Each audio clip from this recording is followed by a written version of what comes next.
Pastor Praveen ఉదంతంలో post mortem report ఎందుకు ఆలస్యం చేస్తున్నారు? ఇది కేఏ పాల్ ద్వారా ప్రారంభించినటువంటి ఒక నెగిటివ్ అటాక్. దానికి కౌంటర్ ఇటు వీళ్ళు కూడా. వాస్తవంగా జరుగుతున్నది ఏంటంటే, మనిషి చనిపోయాడు, పోస్ట్ మార్టం ఆ రోజునే తెలుసు, డాక్టర్లకి తెలుసు, ప్రభుత్వానికి తెలుసు, పోలీసులకి తెలుసు.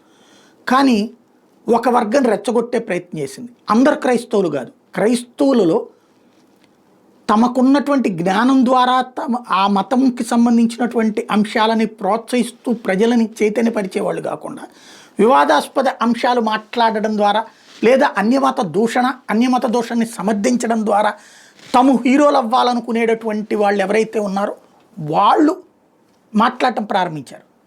అలాంటి వాళ్ళు సోషల్ మీడియాలో పోస్టులు పెట్టడం ప్రారంభించారు. తద్వారా ఒక సంఘటనని కాస్త మిస్టరీగా మార్చే ప్రయత్నం చేశారు.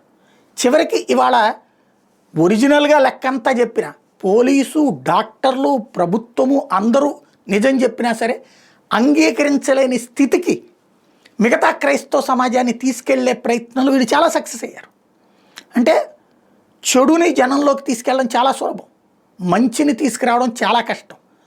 తప్పుని జనంలోకి తీసుకెళ్ళడం చాలా సులభం, కాదని పెంచడం చాలా కష్టం.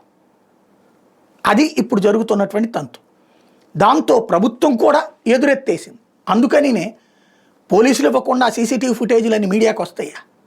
వ్యూహాత్మకంగా రోజుకు ఒకటి చొప్పున రిలీజ్ చేస్తూ ఎక్కడ పడ్డారు, ఎందుకు పడ్డారు, ఎలా పడ్డారు, ఏం జరిగింది, మద్యం ఎక్కడ కొన్నారు, ఈ వివరాలు ఎప్పటికప్పుడు అందించే ఏర్పాటు చేశారు. ఎందుకని?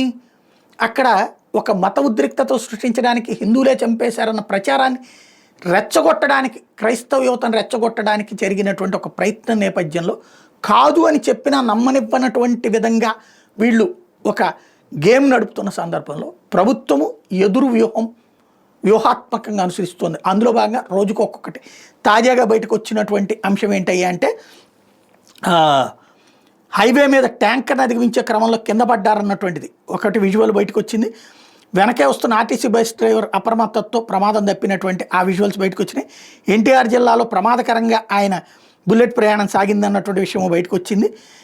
దాంతోపాటుగా ఇప్పుడు అసత్య ప్రచారాలు మానుకోమని చెప్పి స్వయంగా పాస్టర్ ప్రవీణ్ సోదరుడు కిరణ్ పగడాల కోరడం, ఎవరికాళ్ళు ఇష్టం వచ్చిన దర్యాప్తులు చేస్తున్నారు, ఆ దర్యాప్తులు వద్దు అని చెప్పడం, యూట్యూబర్లు, బ్లాగర్లు అసత్య ప్రచారం సాగిస్తున్నారు, దీన్ని రాజకీయంగా మతపరంగా ఉపయోగించుకుంటున్నారు, ప్రవీణ్ మీద గౌరవంతో ఇట్లాంటి వాటిని ఆపాలని కోరుతున్నా అంటూ మరోవైపు ప్రవీణ్ భార్య జెస్సిక, ప్రవీణ్ మృతి మీద ఆంధ్రప్రదేశ్ ప్రభుత్వం పూర్తి స్థాయిలో దర్యాప్తు చేస్తుంది, నేను థ్యాంక్స్ చెప్తున్నా, విచారం మీద నాకు నమ్మకం ఉంది, పలు ప్రాంతాల నుంచి పెద్ద ఎత్తున క్రైస్తవ సోదర సోదరులు మద్దతుగా నిలుస్తున్నారు, అందరికీ ధన్యవాదాలు అంటూ ఓ వీడియో రిలీజ్ చేస్తూ ఈ ఘటనను అడ్డుపెట్టుకుని మత సామరస్యాన్ని దెబ్బతీసే ప్రయత్నాలు చేయొద్దంటూ ఆమె చేత స్టేట్మెంటు. మరోవైపు మహాసేన రాజేష్ లాంటి వాళ్ళు వచ్చి పాస్టర్ ప్రవీణ్ మృతిని రాజకీయం చేయొద్దంటూ అంటూ ఒక వాస్తవాన్ని వాస్తవంగా చూడటానికి ఇక కుదరదు. దాన్ని రాజకీయ కోణం లేదా దాన్ని ఏమంటారంటే ఎకో సిస్టమ్ కోణంలో, ఎవరి ఎకో సిస్టమ్స్లో వాళ్ళు నడుపుతున్నారు ఇప్పుడు.